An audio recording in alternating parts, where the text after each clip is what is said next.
Pinasasampanan ng kasong murder at frustrated murder ang tatlong naarestong suspect sa pagpatay po kay Makunakon Isabela Mayor Erlinda Domingo. Patuloy naman tinutugis ang dalawa pang at-large na suspect. Darito ang report ni Oscar Oida.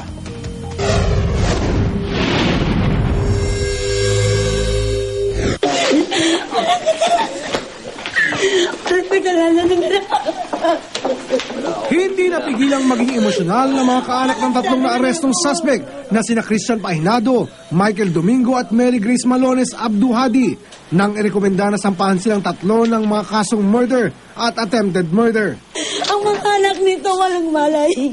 Wawa po yung mga wala po siyang kasalanan. Kahapon na madaling araw, nang magkakasunod na dinampot ng mga pulis ang tatlo mula sa magkakaibang lugar sa Quezon City, kaugnay ng pagpaslang kay Makunakon Isabela Mayor Erlinda Domingo at mamamaril sa bodyguard nito na si Bernardo Plasos.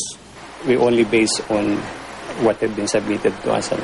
May mga witnesses na positively pointing to these three respondents who took part in the killing of Mayor Erlinda Domingo.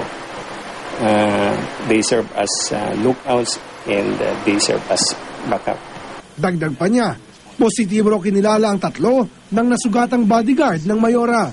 I personally made an examination, personally examined Bernardo Plasos, and he positively pinpointed to these three respondents, the two gentlemen and the lady.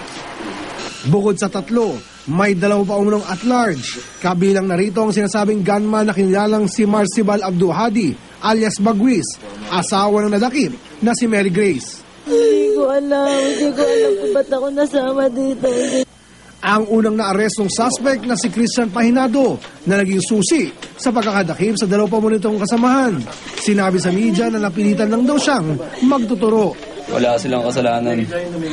Pinilit ako, pinahirapan nila ako. Kinurente daw po siya. Kinurente ako ng mga... Ginawa sa niya, sir? Kinurente nila ako, pinahirapan nila ako.